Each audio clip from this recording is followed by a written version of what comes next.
Hi, everyone. My name is Craig Johnson. I'm professor of political science and director of the Guelph Institute of Development Studies at the University of Guelph. It's my absolute pleasure to be here today to introduce the launch of Teresa Clermartz and Donald Kingsbury's new book, Populist Moments and Extractive Estates in Venezuela and Ecuador, The People's Oil. I'll start the proceedings by making a few introductory remarks about the authors and the book, which will then be followed by a first round of comments from our discussants, Dr. Antulio Rosales and Dr. Nadej Campayore. That will then be followed by some first responses from our authors, Don and Teresa, and after that, we'll be opening the virtual floor to a question and answer period that I'll be moderating. First, though, let me start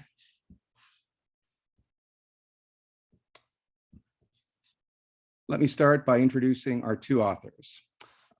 Judging by our list of attendees and given their own experiences and backgrounds, I'm tempted to say that our authors are in no need of introduction, but for the benefit of the audience and for posterity, I'm going to introduce them both individually.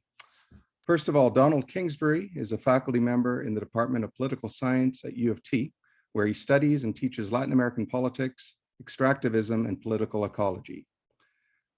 Don has published widely on the politics of decarbonization, extractivism, and resource governance in Latin America, and he's the author of Only the People Can Save the People, Constituent Power, Revolution, and Counter-Revolution in Venezuela, published by SUNY Press in 2018. He's also currently taking forward new research on the politics of lithium mining and energy transitions in the Americas. Teresa Clermartz is a faculty member in the Munk School of Global Affairs and Public Policy. She's director of Munk One and co-director of the Environmental Governance Lab, both at U of T. In recent years, her work has investigated the impact of the World Bank's public-private partnerships on democracy, innovation, and financially sustainable conservation governance, as well as the legitimacy of the World Bank as a global knowledge actor and the local global relationship in the provision of global public goods. Alongside the book that we'll be discussing today, Teresa is the author of Forgotten Values, the World Bank and Environmental Partnerships, which was published by MIT Press in 2020. And she's also the co-editor of a volume with Susan Park on global environmental governance and the accountability trap, also published by MIT Press in 2019. I would add that I've known and worked with both Don and Teresa personally for a number of years now and feel very fortunate to be hosting the launch of their new book. Now I'll say a few words just by way of introduction to give you a sense of what the book's about and to set the stage for today's discussion. The words "deserves to be widely read" is a term that is often used at a book launch, but in this case, I think it rings particularly true. As the world grapples with the near collapse of global supply chains, we're seeing spiraling oil and energy costs, what appear to be floundering international climate negotiations, and indeed the rise of both right and left-wing populism. A book about Venezuela and Ecuador's efforts to break, or at the very least redirect, the political economy of oil production appears very timely, to say the least. Within my own field of international development, it's worth remembering that not too long ago, many development scholars were lauding Hugo Chavez and Venezuela for advancing what appeared to be an alternative neo-extractivist policy that for a time was able to successfully redirect some of the country's oil wealth into human development priorities like education, healthcare, and development. And indeed, I would add that there are still a number of development studies textbooks that are still out there that make this case.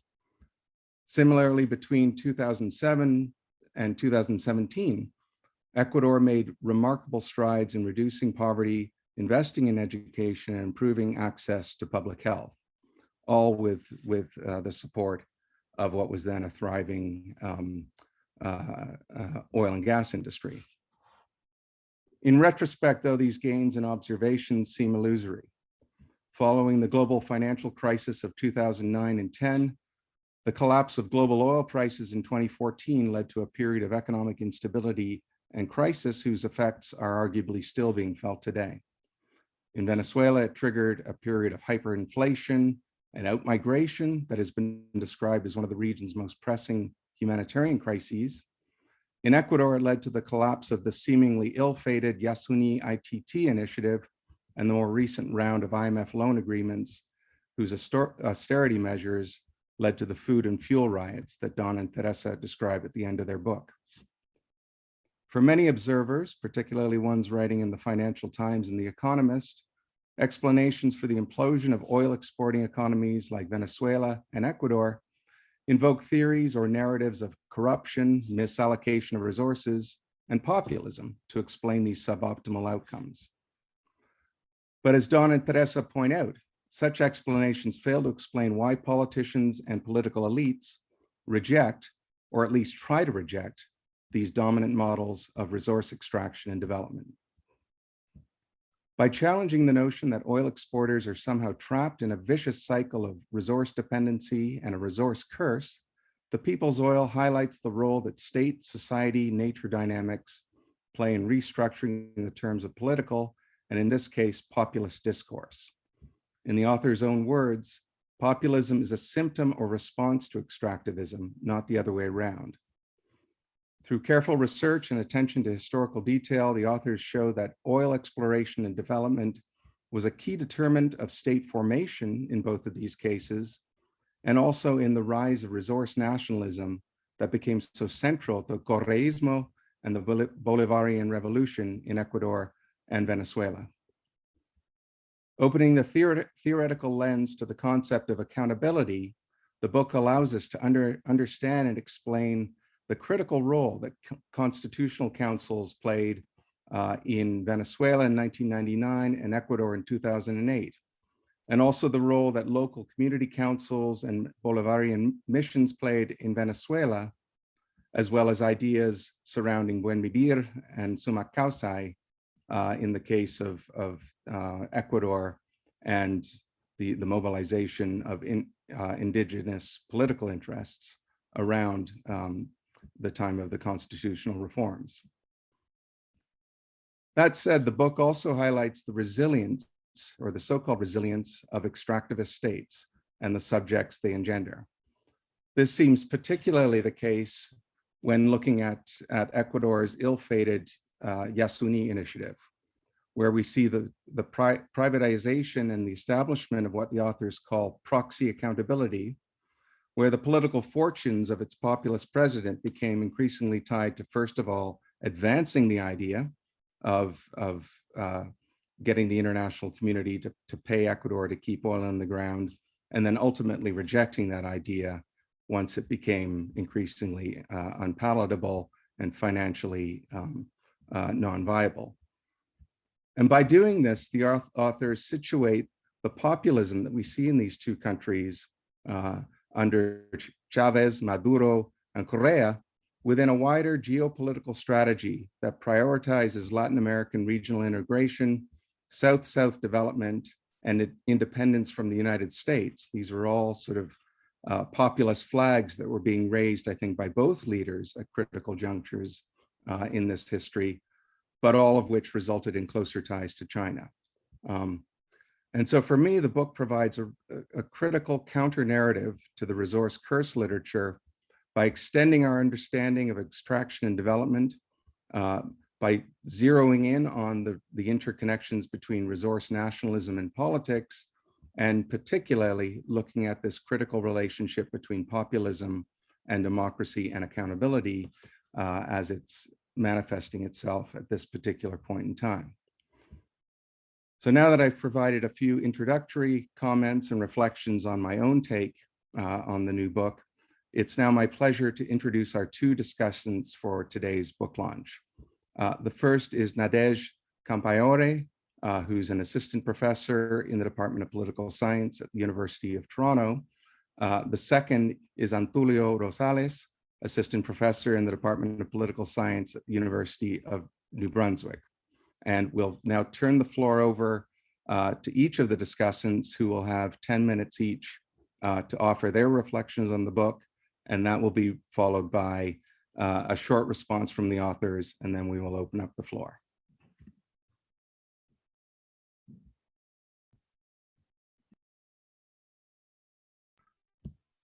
So Nadej, if you could start things off then. Thank you. Thank you very much, Craig. And first, congratulations, Teresa and Don, on your book. And thank you both for this exciting opportunity to engage with your work on this panel. I'm very happy to be here. I think some of the things that I plan to talk about was actually been covered by Craig quite a bit, but nonetheless, I'm bringing a perspective as an Africanist, because I'm not an expert on Latin America, but this was really interesting for me to see how most of these theoretical discussions are actually reflected in my own work on Africa. It's very empirically rich based on two fascinating case studies that I did not know about that weave key theoretical discussions like Craig just talked about, such as the resource curse, that bring out issues of extractivism in the oil sector that I think are also quite relevant for other regions, especially the one that I work on. So since I have 10 minutes, I wanted to highlight two aspects of your contribution that stood out to me, and then close by looking at how your book speaks to work on extractivism in Africa, just as a way to open up to wider discussions. And I have some questions for you to consider. So first, I want to start with an interesting thing that kept happening when I was initially reading your book title. And this is from our initial emails with Teresa especially. And then even when I got the book, just the title, in my mind, I kept reading the title as Populist Movements. And this kept happening until I actually sat down to read the book and realized that it was Populist Moments. And so I wanted to point that out because I think it's throughout the book, I think this is very significant in terms of what the conclusions of your work offers us here. To me, the focus on moments tells us a lot by showing that indeed these moments cannot be equated with structural change, but rather that they are interventions that ebb and flow. And so the moments you talk about are particularly telling as well in introducing the discussion of the so-called progressive extractivism, which in itself is obviously quite ironic. And these findings are bringing me to what really stood out to me theoretically, which is your point that populism is endemic to the existing liberal democratic order rather than a mere pathology distinct from state order. And this is when I found a key point of conversion, because it's very insightful looking at extractivism in Africa. There's a lot of pathologizing of the resources themselves, especially the oil sector, which is seen to be particularly prone to the so-called resource curse. And as you point out, this is what Michael Watts denounces as commodity determinism present in a lot of analysis of petrostates, which fail to identify the key structural issues at home, but especially globally at the core of oil politics. So those was very exciting for me to get to that aspect of your book. And second, I think how you tease out the connections between the concept of populism and environmental concerns is a great entry point for illustrating this state, society, nature dynamic at the core of the book. And especially it allows us to really get into the profound contradictions between extractivism, developmentalism, and environmentalism that motivate your investigation.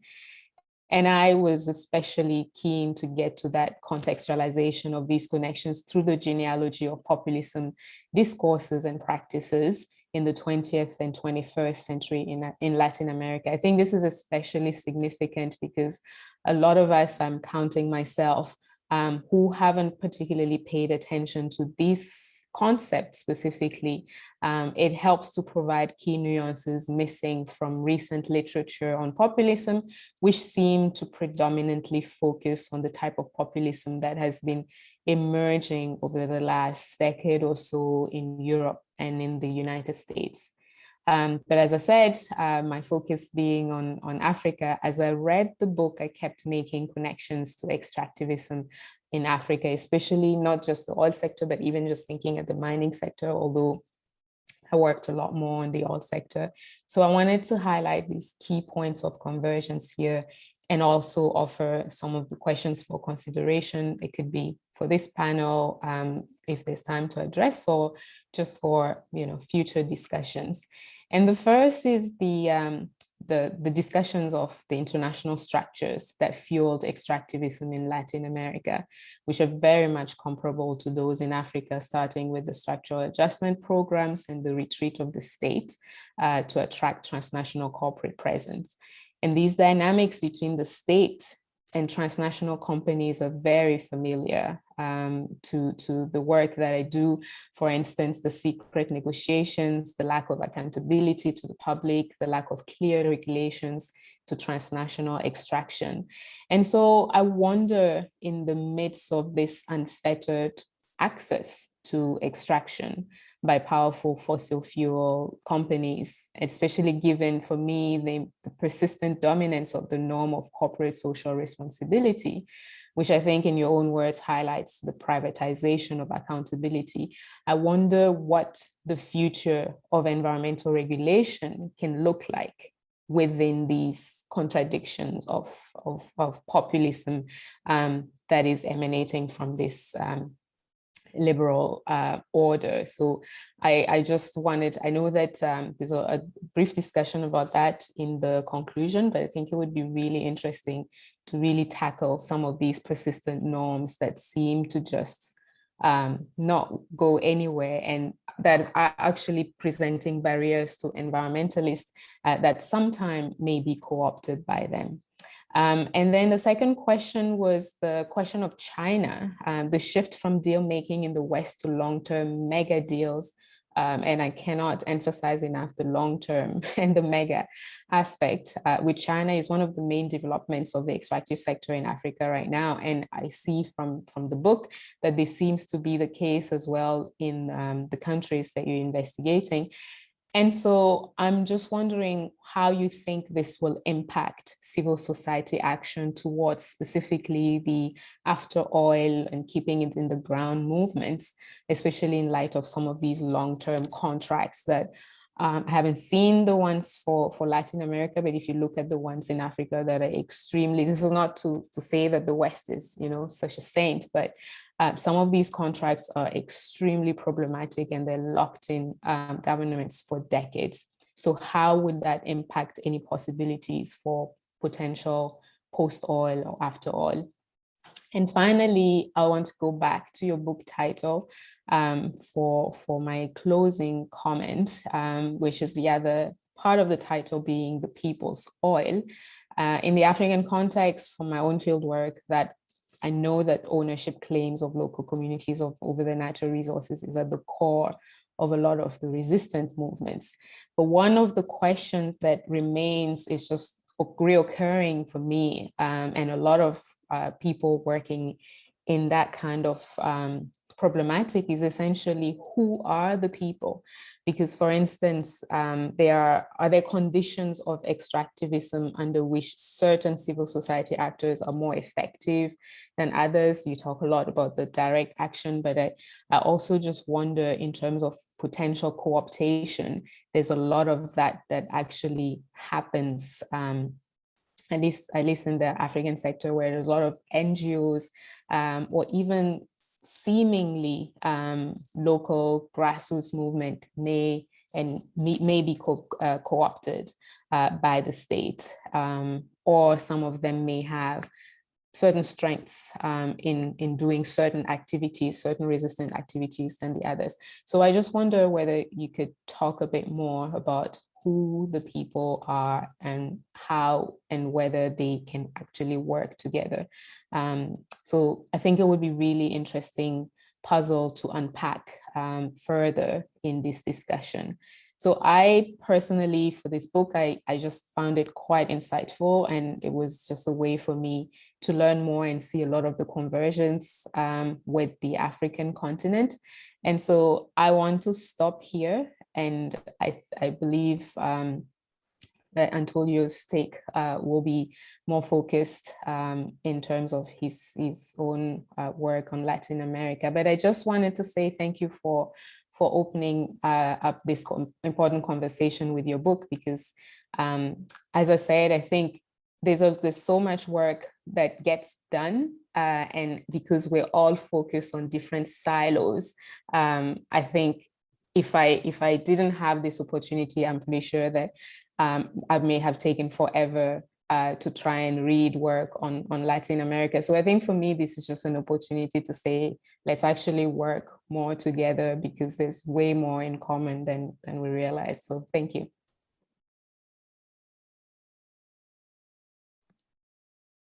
Thank you so much, Greg, for the introduction, and just to follow up on Nadesh's comments, I want to congratulate you guys on this amazing effort and great piece. I thoroughly enjoyed reading it, and I have to say that this research comes very close to my heart, because these are the two countries that I focus most of my work on, and the political economy of resource extraction in Ecuador and Venezuela are just in my mind almost 90% of the time. So I really appreciate the time that I had to delve into these issues and see your perspectives. And the way I will structure this is I'll go around some of the main ideas that came up as I read your book, and I will pose some kind of critical comments in some aspects of the read, and pose some questions as I go, and see if you feel and you have the time to engage with some of them. That would be amazing. But if not, we just start the conversation now, right? And so just as Greg said at first, and Nadesh continued, I mean, the book seeks to locate these populist moments in the recent history of Venezuela and Ecuador in a broader context of extractivist states. And the book argues that populism, rather than a defect of liberal democracy, is a response or a symptom of liberal democracy's inherent accountability gaps. And in that sense, populist moments can be opportunities to redress those gaps and to challenge the exclusion of polyarchic systems. Nevertheless, they argue the larger structure of the extractive states oftentimes prevails and end up reproducing exclusionary, technocratic, and predatory dynamics. And I have to say that I really liked, as a theoretical uptake, the form of the extractive state. And I thought that was remarkably successfully achieved in the book. It is a form of a category that is explicitly produced as a result of global economy features.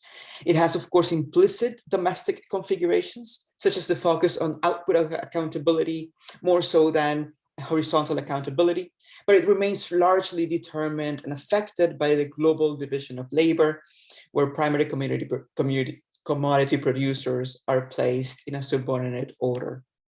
And I think this is really well done in this book, and it pays homage to a long tradition of Latin American political economy and development thought without being repetitive. So it is a very delicate balance that it has been achieved remarkably well. Now, to talk about the cases. First, the Venezuelan case is presented through a long history, the long durée of the formation of Venezuela's extractivist state. It is interesting that the Punto Fijo democratic experiment was portrayed as a continuation of the exclusionary, positivist, and military regimes, rather than a populist moment in itself, a moment of democratic experimentation that quickly or at some point turned exclusionary and technocratic. So this play on time it's an interesting one to discuss critically, because seen differently, it could resemble some of the phenomena that later happened with the Bolivarian Revolution, starting as a populist moment of democratic expansion turned exclusionary later on. The Ecuadorian case, in turn, is studied through the fascinating Yasuni Itete proposal, Keep It in the Ground project, with a very nuanced take on the relationship, the contentions, and the tensions between state civil society, and nature. In general, some of the issues that struck me as especially potent are the discussions around democracy, the role of civil society, and the potential of civil society to confront the extractive estate, to how limited that possibility is. And I thought that was wonderful. The debate around different forms of accountability and their relation to democracy, I think, is an important one. The book presents liberal democracy experiments in the region as somewhat weak in terms of horizontal accountability, and where that is kind of hard to achieve due to the quality of institutions, and thus populist moments emerge as responses, right? And I think the book deals with different state, society, nature complexes in a very delicate manner, really well done between Venezuela and Ecuador. And in that relationship between state and civil society, it is not coincidental that civil society emerges as more prominent in the Ecuadorian case. However, some aspects of popular movements and grassroots organizing also appear in Venezuela. But in both cases, however, the attempts at horizontalizing accountability through civil society organizations seem to have failed or faced very dramatic shortcomings. So here, the onus is placed in the book on the more prominently on the larger structure of the extractive estate, rather than the agency of the populist leaders. And I think we could tease out a bit more this agency versus structure dilemma later on. So the question would be, what is the role of civil society, and particularly an autonomous civil society? And this speaks a little bit to Nadezhda's comment on cooptation, in attaining more sustainable futures and more democratic ones as well. And to what extent were populist leaders of the left in the region willing to accept such features of autonomy and resist the temptation for cooptation? And what lessons can we learn from these processes in both Venezuela and Ecuador? The other issue that also caught my attention and I thought was fascinating was relates to the point of the technocratic element of the extractive estate. It is mentioned throughout the book that an important aspect of the extractive estate, that it's not only exclusionary, but it's also technocratic. And I thought that it was interesting to add some texture to the read of the two cases. I think in Ecuador, the book rightly locates Rafael Correa as, quote, more as a technocrat than a democrat. And in the Ecuadorian case, the citizens' revolution is concerned very much with results-based output accountability. I even remember in my own research seeing how Semplades operated as a large technocratic machinery, obsessed with results and obsessed with development projects that could be hard infrastructure right out there in front of our eyes. And it was very clearly pictured in the book how the way in which the Plan B emerged once the ostensible failure of the Yasuní project had been a fait accompli. The way this Plan B was announced, in fact, it was centered so much on the spectacular projects that could be achieved through extraction, such as the Ciudades del Milenio, such as the Yachay project. So this is very clear in the Ecuadorian case, this kind of embrace of the technocratic nature of the state. Now, I think that Venezuela presents a radically different picture, I would say. For the Bolivarian Revolution, technocracy could be and needed to be sacrificed if it ever represented a threat to the revolution's grip on power. So much so that both Chavez and later on Maduro went against PDVSA, which is the very core of the extractive estate and its technocratic capacity, actually, when they thought that it was a threat. And I mean, rightly so in the case of Chavez, not so much in the case of Maduro, but as seen as a threat, it was not embraced, but rather dismantled. And in this context, the Orinoco Mining Arc initiative, I think, emerges as a response to that dismantling of the oil industry from within, notwithstanding, obviously, the rightly explained effects of international sanctions and hostility from abroad. So just to end with some final comments, and I think I have to go back to the idea of accountability, but now extending it out, right? Because the book is really good at tracing the accountability issues between the state, the leaders, and civil society domestically. But it does also a wonderful job at telling us the story of what happened with Yasuni and the nationalist response by Rafael Correa vis-a-vis the global north and the potential donors. So now that we are in the midst of a new climate negotiations, I am left wondering, how can we scale up accountability to the global level? And at the end of the book, what it does is it says that we need to enhance trust on global South actors and not only states, but I guess also civil society.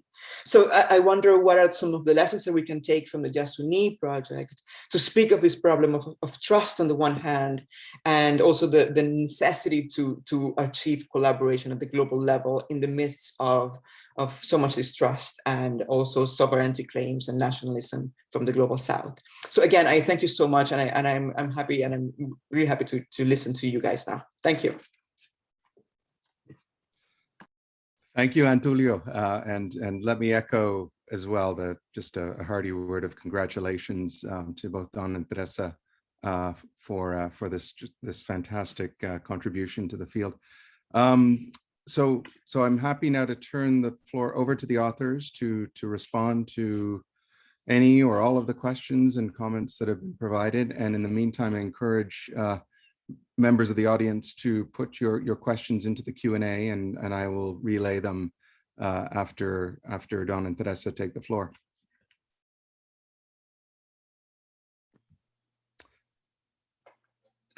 Teresa, would you like to start? Sure. Thank you very much. It's so nice to be at this point in a project where you just kind of get together and even though we're in boxes still on Zoom, but it just feels a little bit like being around a table and having the chance to speak about this and have these awesome insights and in comparisons to other contexts. So really appreciate your comments and your insightful questions. I wanted to just say a little bit about I don't know that I can take on all the questions at all, but I just want to say a little bit about how Don and I came to this. So we started this project in 2017, Don. And we really, 2017 was when we were in Ecuador, yeah. And we, you know, I've been working as Craig said in questions of environmental accountability and governance of extractive industries, questions of democratic accountability in Latin America in particular. And Don was working obviously in Venezuela and questions of direct democracy and populism. In Latin America more broadly as well. So when there was a trip that that I had organized, that asked for money, I was not yet organized, from the Faculty of Arts and Science, because I was really interested in this Yasuni ITT initiative, because it didn't make sense, right? I mean, as at least rational neoliberal economic sense. That this really poor country, OPEC country, dependent on oil, was going to forego vast sums of money, or proposed, sorry, to forego vast sums of money in exchange for half of what it would earn otherwise in the commodity markets from the international community in the form of, you know, money for development, sustainable development projects, because it wanted to leave oil in the ground, mitigate climate change, and conserve biodiversity. This is a biodiversity hotspot in the middle of the Amazon. And so I was really interested as to how could this happen at all? Like, this bucks the trend of what we should expect. And maybe this connects a little bit to what both Nadej and Antulio were asking, which is, what are some avenues forward? What are some ways of interrupting this? What does the future of regulation look like? Seeing these very tight relationships between extractivism, developmentalism, and global supply chains. the kind of lack of accountability that this engenders, and so anyway, so this initiative became almost like a laboratory for us to explore these broader questions. So Don and I took 10 students. 10 students, yeah. Who did incredible work. Maybe some of them are here today, and so one item high on our agenda here is a shout out to them, to say thank you for engaging with us, preparing for a year to do these interviews, to do site visits, and then to continue their work as well, because they prepared conference papers. We co-authored a paper with them. So it was a very exciting project to be part of, and it's nice to see it in print. Do you want me to? That's just a setup, I guess. Do you want to say something, Don, and then I can come back? Yeah, I can say a little bit. I mean, so like Teresa mentioned, this comes out of a trip we took with students to Ecuador, and I think some of the students may have thought they were getting a vacation, but we put them to work for a week in multiple sites along the oil frontier in the Amazon, as well as in Quito, in the capital, interviewing activists and current and former government officials in Ecuador. I came to this project after years of working almost exclusively on Venezuela. And when I was initially doing my research, a million years ago for my dissertation, was back during, arguably the high point of the Bolivarian Revolution in the aughts, at which point, commodity prices were high, and the government was investing in social programs, like a new one announced every day that would have quite a wide reach. And I was in Venezuela doing research on social movements and direct democracy and the relationship between social movements and states. But very quickly became aware that in Venezuela you can't talk about what time the sun's going to rise without talking about oil.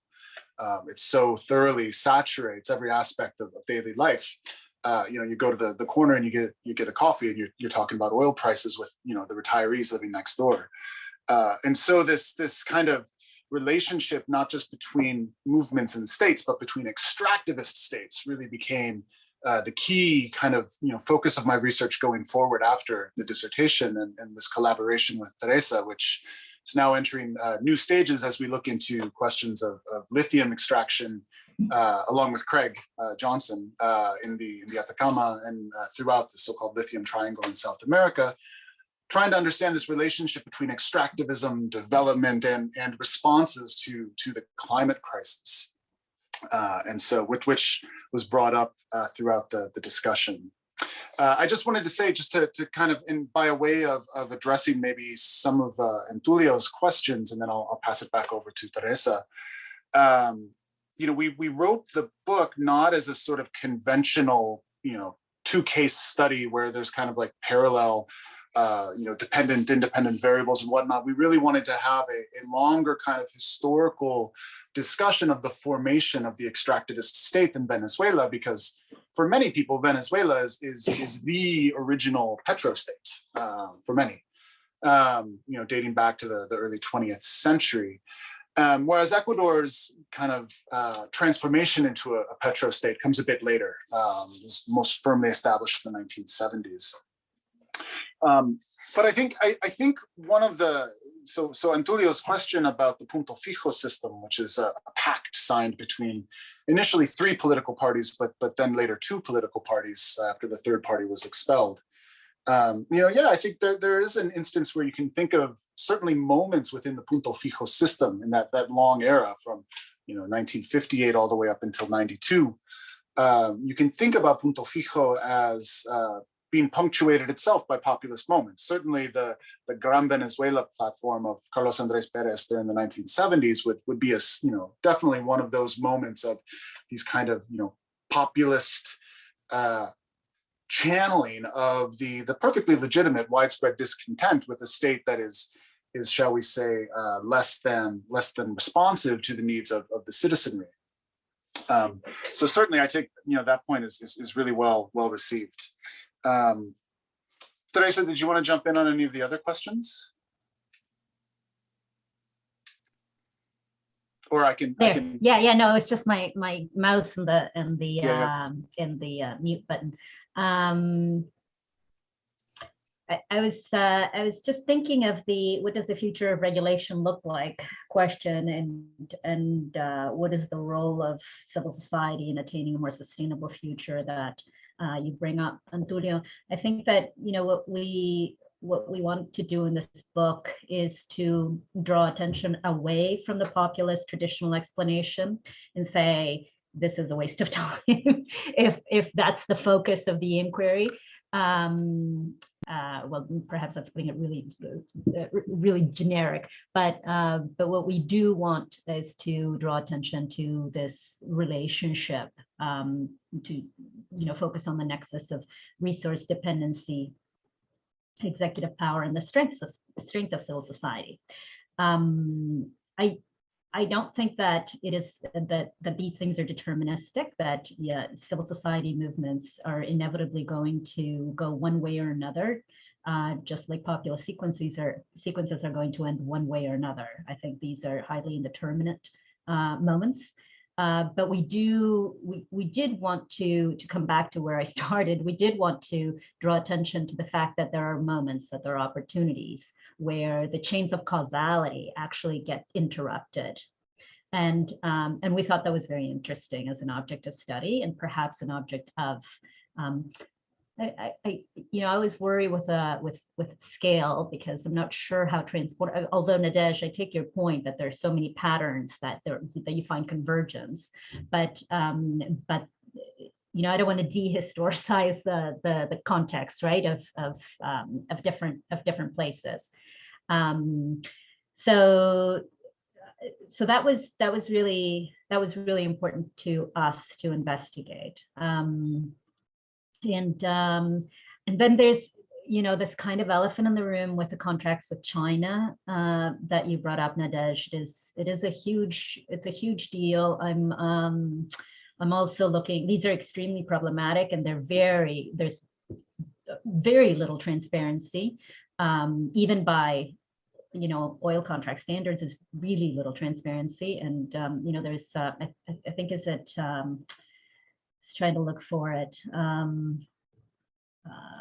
There's a study on, a sample of Chinese contracts and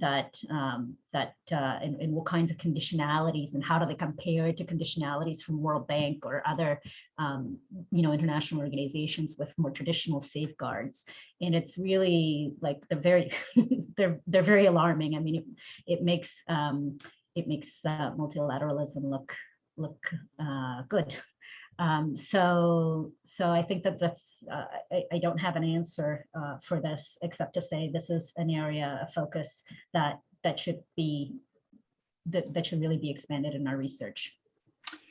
One thing, just to add on, anecdotally, while we were in Ecuador interviewing activists and former government officials, former Correa government officials, we would ask about China, because it is the topic of the day. And I think shortly after we returned, we uncovered one tranche of contracts between Ecuador and China that I believe, like you mentioned in your comments, lock Ecuador into selling oil to China for the next 10 years. So whether or not another Yasuni proposal to leave the oil in the ground passed, Ecuador still has to, fulfill that contract in some way, shape, or form, which seriously hamstrings, the kind of repertoire of potential actions policymakers or civil society can take in how to deal with, outstanding contracts and the continued extraction of oil in this case, and sale to China. But there's another way in which, when we're speaking with activists, we'd say, so, is there any difference between a Chinese company and a Canadian company, or a US company, or so whatever? And we'd get often like two competing answers in the same response, right? Somebody would say, no, they're all bastards, essentially. All oil companies, leave things much worse than they found them. But there was a sense in which activists thought that Chinese companies were more brutal on the ground. And there was the problem with Chinese companies only hiring Chinese laborers rather than even making that very minimal contribution to local economies through employing people to work sites.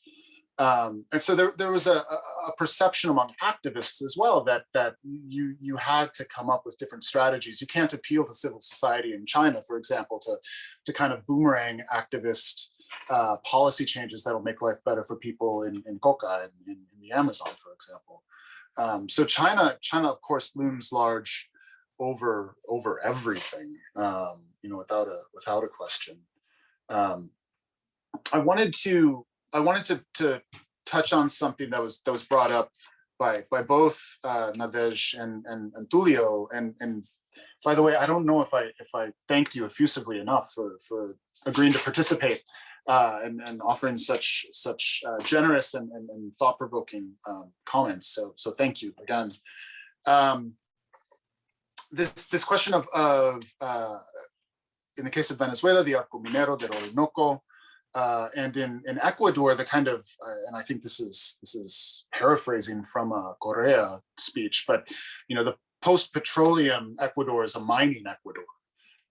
They're shifting their kind of extractive portfolio much more to mega mining than to oil.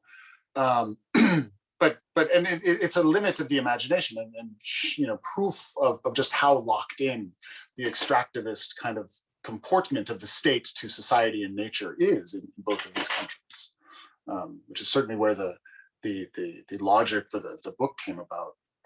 But I think the Arco Minero, just to kind of put an asterisk on that, the Arco Minero is both a failure of a mark of the failure of oil extractivism in Venezuela, but it also has to do with the very specific local politics in Venezuela, which also kind of give the lie to the populist hypothesis of explaining the kind of evolution of oil and mining in Venezuela, because much of the Arco Minero is essentially a payoff by Maduro to the military, to pay for their support in the shifting political kind of chessboard that is Venezuela. So there's again, it has to do with internal politics that have very little to do with populism in this case, but also point to how the extractivist state kind of responds to both endogenous and international challenges.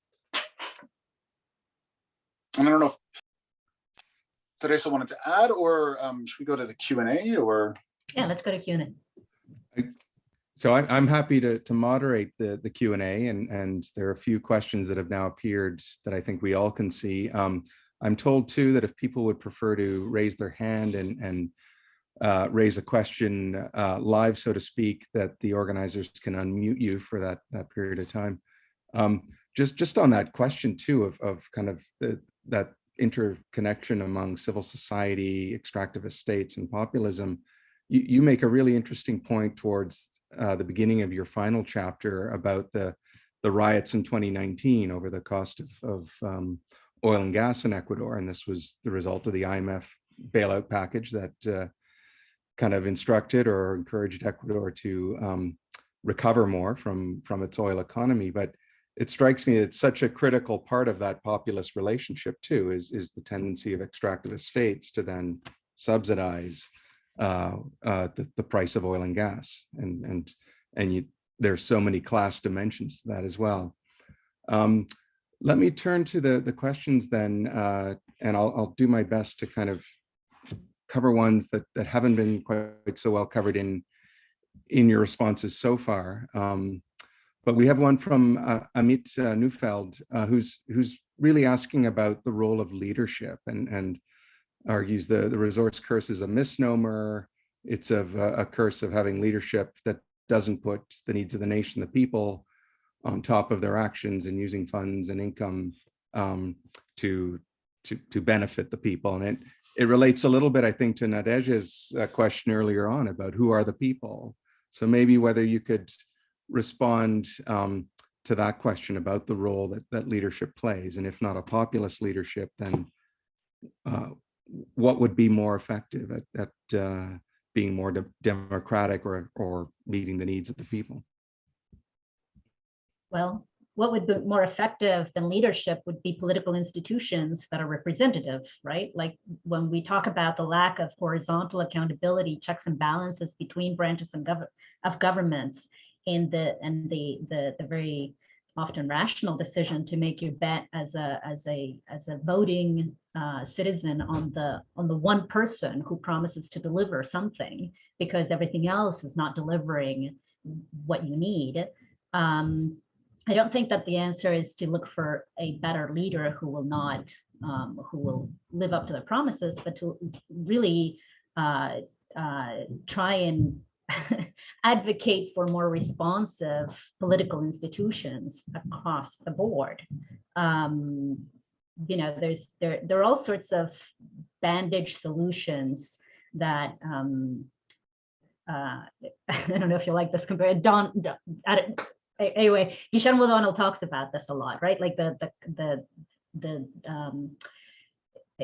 sort of the crisis of horizontal accountability in certain democracies in transition, and we can you know discuss what that looks like. What does it mean to be in a democracy in transition if there is no if there is some sort of endpoint and therefore you know some sort of linear transition? But be that as it may, the emphasis is really on what are the different political institutions available to people, and to what extent are they responsive? So to me, it's beyond the you know presidentialist, you know the leader, the caudillo who's going to take us all out of this mess. Yeah, I think that's right. Absolutely, it's not looking for better leaders, and in fact, I think that the argument can be made for when they took office. You know, when Correa took office in Ecuador, the rural poverty rate was over 70%. When Chavez took office in Venezuela, extreme poverty was like 25%. I forget the exact number at this point. The poverty rate was at half, like nationally, right? So both of these leaders inherited a situation in which you had massive social need for some sort of economic reform, radical economic reform. You also had a situation in both Ecuador and Venezuela where the traditional political class and traditional political parties had basically spent the preceding decade just shooting their own legitimacy and their own sort of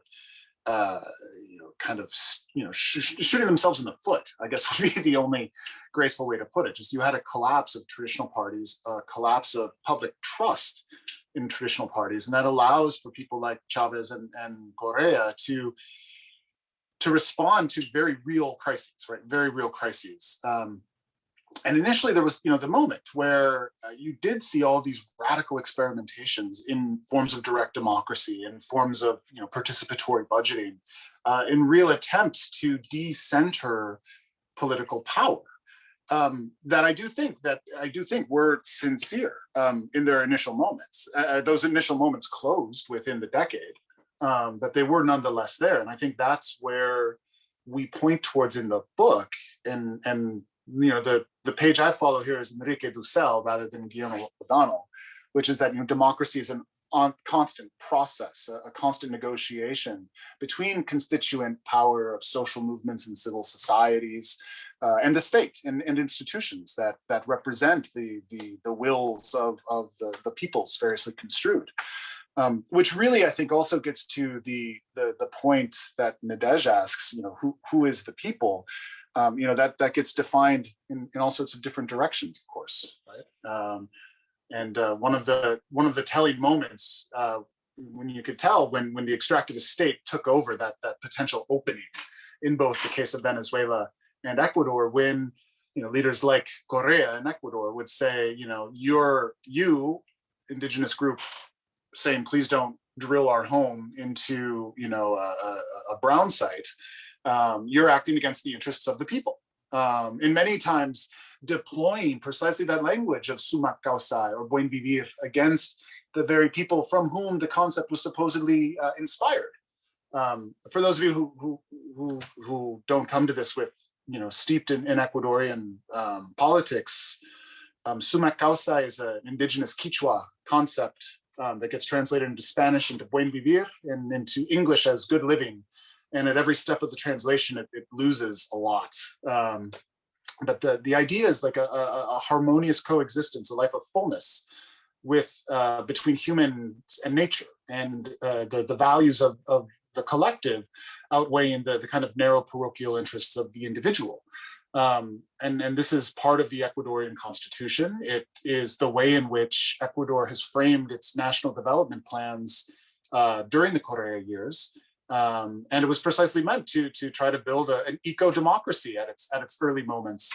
But then soon enough, it was being used to attack groups like Yas Unidos, an activist organization of organizations trying to stop drilling and leave oil in the ground, or stop mega mining projects. So it really got perverted and co-opted, or perverted when it got co-opted by the extractive estate.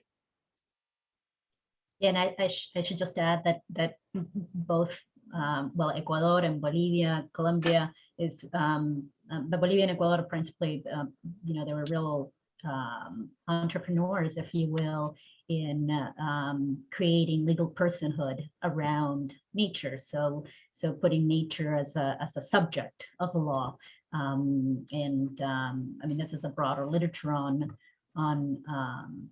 rights of nature, but we see this in Latin America, this movement, and beyond, this movement of trying to get the courts involved in addressing the consistent policy failures of legislative and executive branches.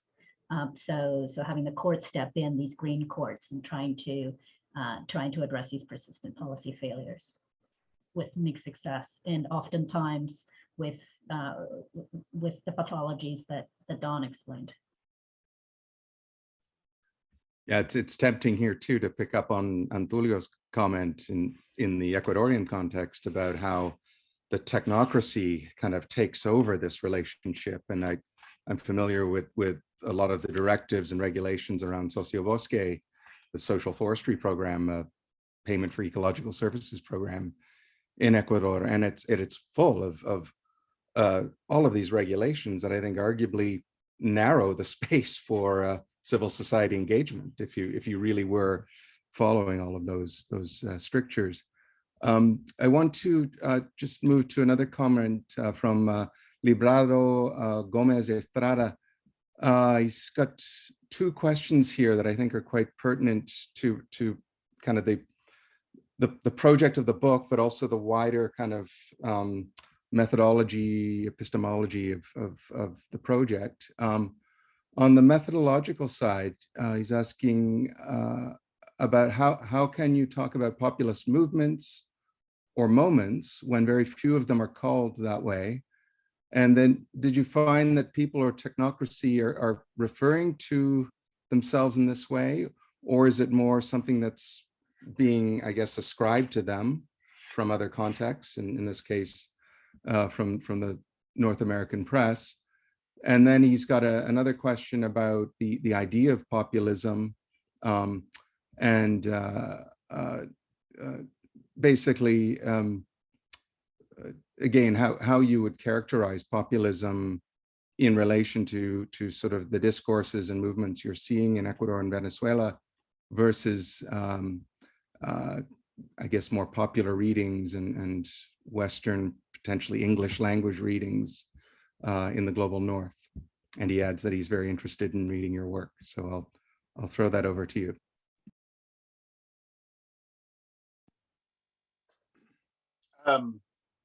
Teresa, do you want me to jump in on populism first, or? Okay, I think I've always been allergic to populism, or allergic to the use of populism as a concept.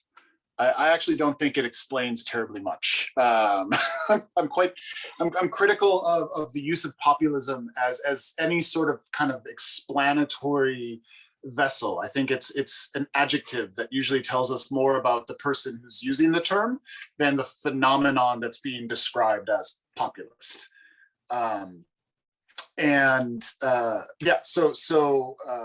the first element of the question, no, it's only fairly recently, with the kind of emergence of Steve Bannon as a kind of, now international political figure that populism gets embraced as a term by the ostensible populists themselves. It's almost exclusively attached to a phenomenon by an observer. And of course, in Venezuela, that nobody ever called it populism, and none of the participants called it populism. They called it La Revolución Bolivariana, right? They called it the Bolivarian Revolution. In Ecuador, it was the Citizens' Revolution.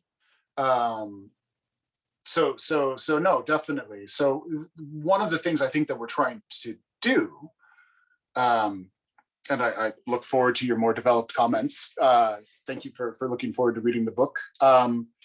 Is we're trying to say that, look, the accounts that explain failures in especially in environmental legislation or environmental action in places like Ecuador and Venezuela, accounts that center populism, that put populism front and center, really miss the point.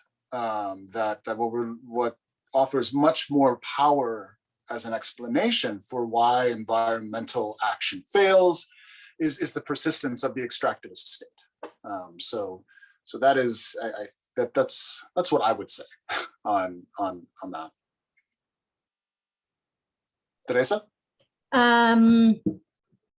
Yeah, I don't know if I think that you answered the question. I'm not sure if I would add anything else. I think that we are critical of the explanatory. What's that? Yeah, we wrote the book. Yeah.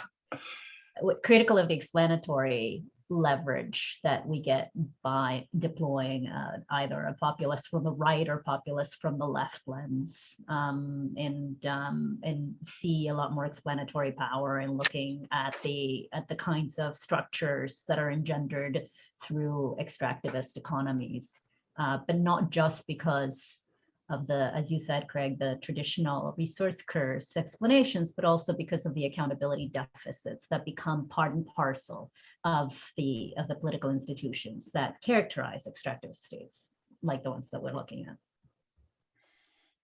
This also touches on something that both Antulio and Nadej brought up.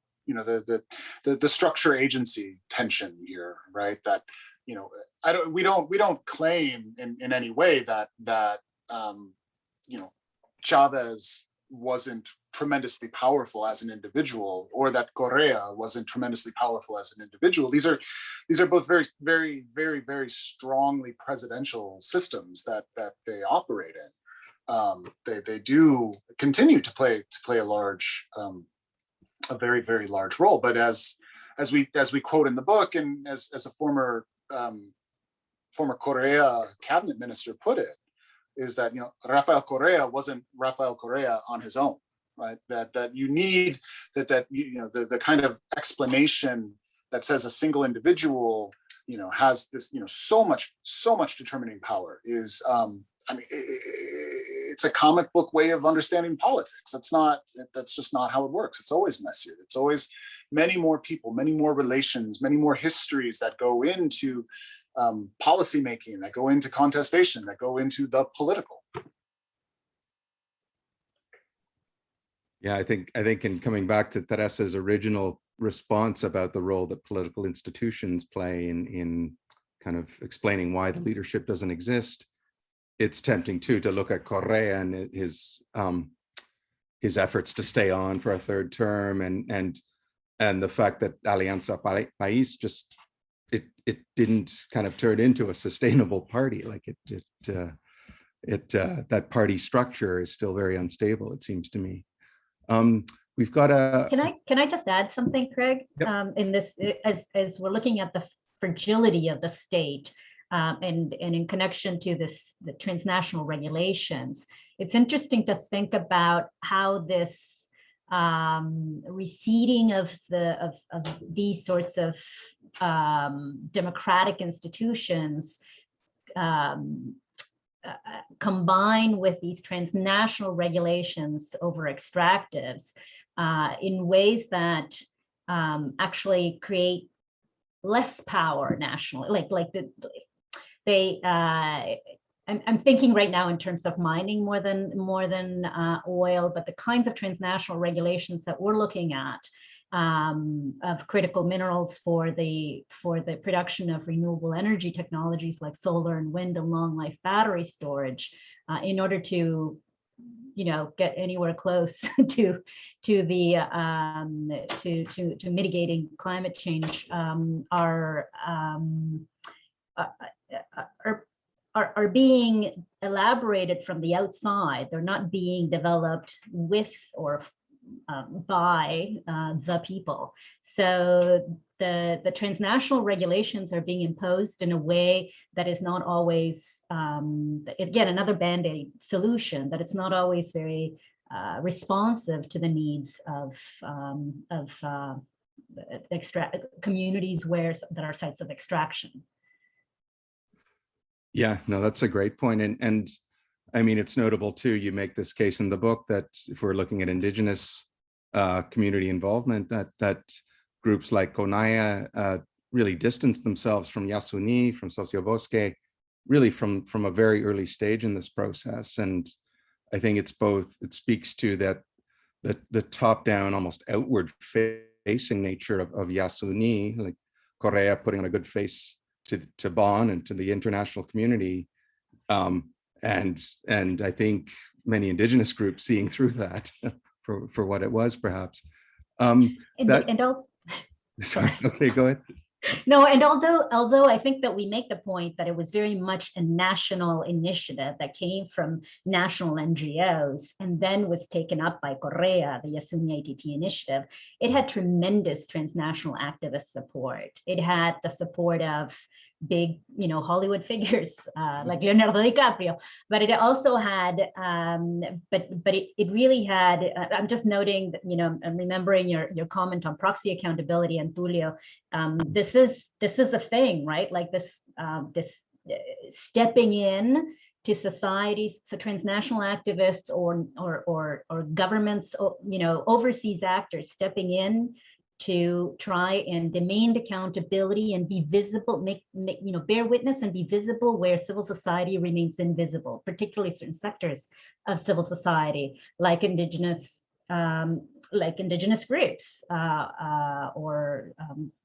but anyway, that brings a different set of problems, right? It doesn't build democracy nationally, and it also, creates a meta problem of accountability. To whom are these proxy accountability actors accountable? Are they accountable to the community that they ostensibly represent, or are they? So it just, it's a little complex. But these are the dynamics at play for sure. This is a really good segue to a question from Edgardo Sepulveda. And I think it's I don't want to miss out on, there's another question here from Juan Manuel Morales about civil society and populism.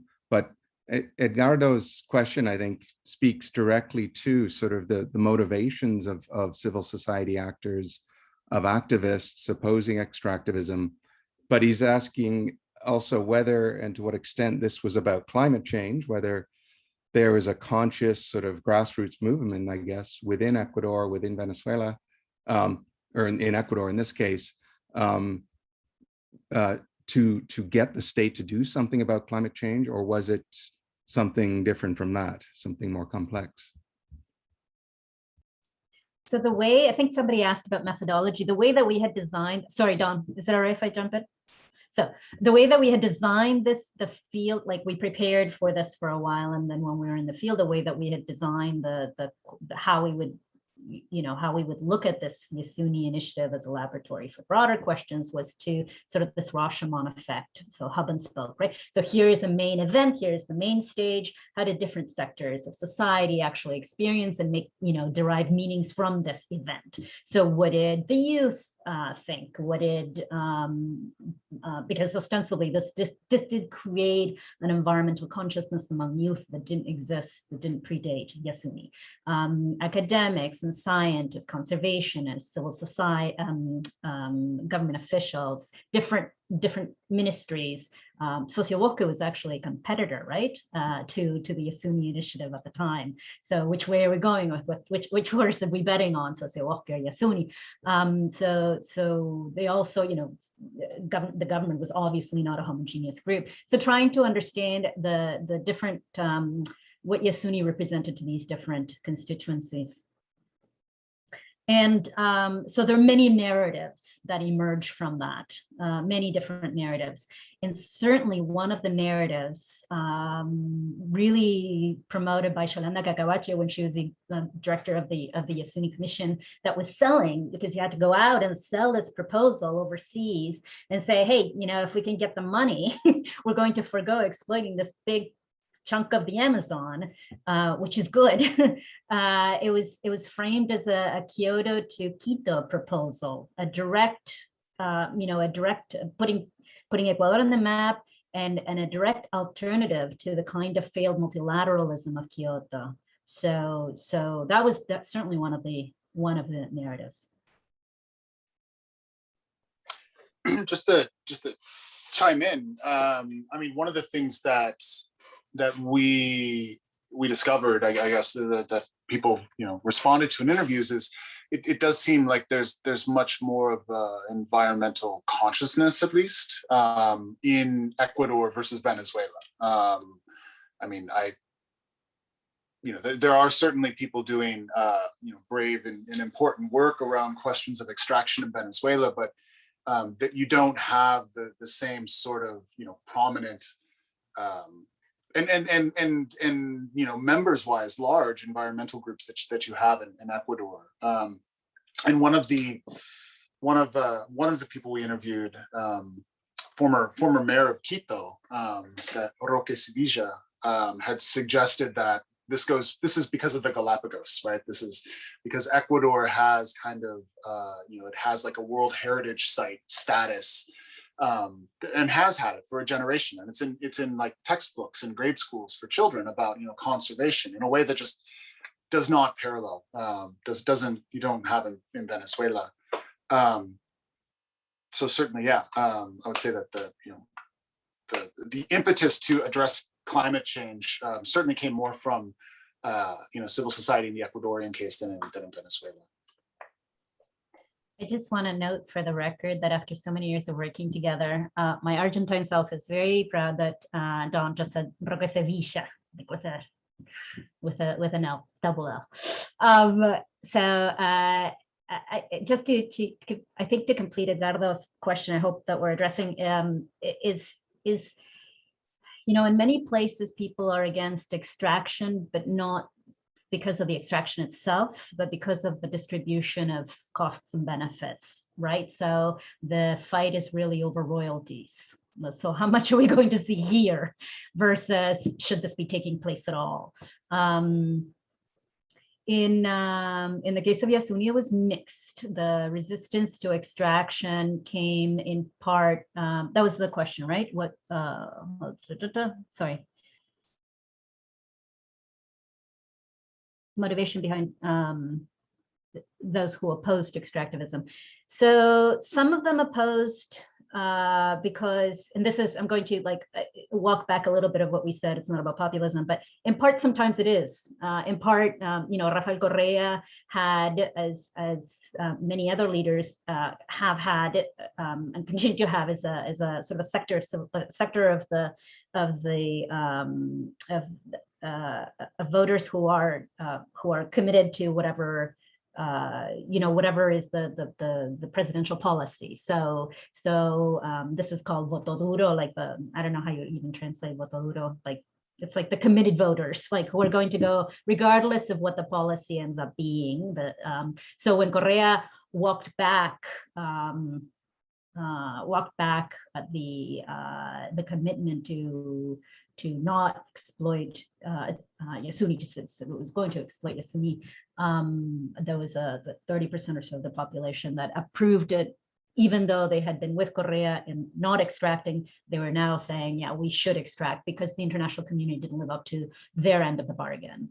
So so that was some of the population. In what I saw, it wasn't, others who opposed extraction is opposed extraction per se, not because of how it was going to be done, not because there was a bad distribution of royalties, but the idea of extraction was being opposed more broadly.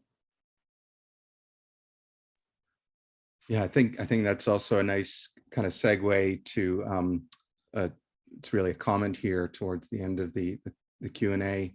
I'll talk about it in a sec. What I want to do before we close, though, is I do want to give the floor back to the discussants, just in case there are any kind of last comments or reflections from them. But before doing so, Grace Jaramillo.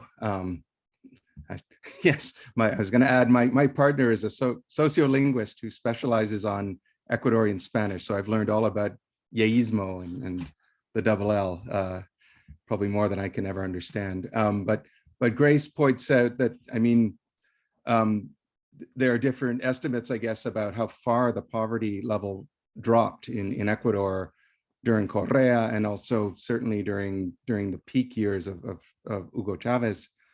As someone who spent a lot of my career working on India, where poverty rates have become stuck and are very difficult to sort of change in the short term, even if the official data are believable on poverty rates in Ecuador, it certainly is a remarkable outcome. And whether you attribute this to the absorption of labor in emerging labor markets that came to the fore in the early 2000s, or to social policy and investment in schools and education, I think it underlines that relationship between the kinds of populism you see certainly under Correa and the delivery of material benefits that large classes of people tend to value. Just to respond to Grace's correction, I'll also say that Grace is also on the board of directors of the Canadian Association of Latin American and Caribbean Studies, an organization I highly encourage you all to join, as I'm also on the board. But Grace, the number was for rural poverty, and that was from, I'm forgetting where we got that statistic. It was either, I think it was the World Bank data, or I'm pretty certain that's where it came from, but it was rural poverty, not national. Rural, yeah. I just typed that. The FAO has done some provincial poverty work too. I know in Chimborazo, it still is higher than 70% among the mainly indigenous population. By my clock, oh, sorry, go ahead. Sorry, no. It does also, I mean, it also lends itself to another aspect of extractive states, insofar as extractive industries don't really employ that many people compared to other industries. They're not major livelihood providers, certainly not directly, and also not in terms of secondary and tertiary industries. And so, you can do this kind of yo-yo with the poverty rates in Venezuela and Ecuador, in the context of booms, because you have cash on hand to give direct assistance to people. But the more enduring kind of poverty alleviation programs, like, the economic diversification that was promised by Correa and Chavez, but never materialized, is much harder to do. And I'll be quiet and let Antulio and Nadej speak. Okay, but by my clock, it's 2:50, so we've got about 10 more minutes. And I'd love to hear just any final thoughts from Antulio and Nadej. Maybe we started with Nadej, so we could start this time with Antulio. So me? Yeah. Okay. No, I just want to close again by thanking you guys for this great opportunity and this dialogue. And I think this conversation is just a starter and a starting point. And I think that what the book leaves us with is several really strong categories and concepts to play with. And I think we should go into different directions in playing with them. I mean, the extractive estate is, after the neo-extractivism concept and the whole discussion around Godinez's position and its kind of linkage to the progressive wave or the left turn or the pink tide, it is an opportunity now to begin thinking more structurally and the new directions where these kind of structural categories are taking us. So I would like to invite us to think more thoroughly about this in the future, right? So with the reciting of the progressive wave and the left turn and sort of the rise of more conservative or more authoritarian in some cases governments, but the prevalence of extractivism nonetheless, I think there's a lot more to tease out, and I think your book is a really important starting point to seeing the directions and where that is taking, and also connecting those discussions with accountability and democracy. It's extremely important. And the second direction where we should be taking this is, as Nadesh commented, and we've been talking with her about, is precisely going beyond Latin America, obviously, and thinking about the comparative potentials with other regions, but not only to stay in the global south. I think it's important to truly globalize this discussion. I've been doing some reviews of projects out there who are trying to globalize these discussions, but remain heavily focused on Asia, Africa, and Latin America. And I think we have to go to the tar sands. We have to go into fracking in the United States. We have to really think about the extractive estate and extraction as a global problem as we face climate change, and trying to think about the kind of state, society, nature relations that it endangers, regardless of the quality of or the apparent quality of institutions, and try to focus on those conversations. So I'm happy that I was invited to this panel, and I thank you very much for your warm conversation. Thank you, guys. Thank you, Antulio. One point I forgot to make in my introductory comments too is there's some excellent kind of critical analysis in there on the idea of methodological nationalism that I think is consistent with the call that you're making there, Antulio. Nadej, I'll give the virtual floor to you. Thank you, Craig. I'm not sure I have that much to add, but to just say congratulations once again to Teresa and Don, and for the opportunity to be here. I might just take the call that Antulio has made and point us to the current developments in with COP26 and ask whether we can look at this logic of extractivism and logic of extractive states and understand more of the barriers that are going on with decarbonizing, especially when we think about fossil fuel companies. And I'm not sure that we could have the answer, but at least to really insist on the fact that this logic is very much embedded in all these structures. And until we can find a way to dismantle it, is there even really a point to these ongoing discussions? And then the final thing is that throughout, when I was introduced to the concept of, I am going to mispronounce it, so let me try, sumak kausai. I hadn't encountered it before your book. I found it quite fascinating because it reminded me of the concept of Ubuntu. Thinking of linkages between different regions, which, it's been translated in many ways, but the translation that I like the most is that I am because we are. And I can't quite tell what place from Africa it comes from, but it is native to an African language. And I think it kind of does similar things to what the indigenous concept you've discussed in your book. And I wonder what we can do with a lot of these concepts that are being used in really insightful ways, but unfortunately, just like Don had discussed, is also being co-opted. Like we've seen a lot of dictators on the continent try and use Ubuntu to their own advantage. So just the two thoughts, and just thank you again for this conversation. I think it was really a great learning opportunity for me. Thank you so much, Nadej, and to you and Tulio, thank you for the wonderful, insightful comments today. I'm sure the authors really appreciate having the critical feedback, and I certainly enjoyed listening to them. Teresa and Donald, any final comments before we close things out?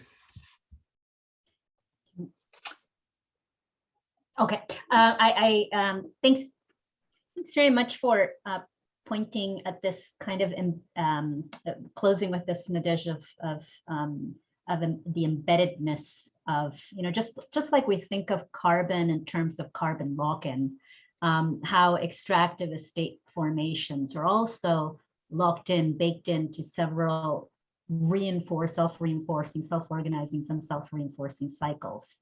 And so I think it's really important to rethink this problem and define it as such, rather than one that can be tinkered with at the margins with corporate social response CSR, or it can be with by importing an indigenous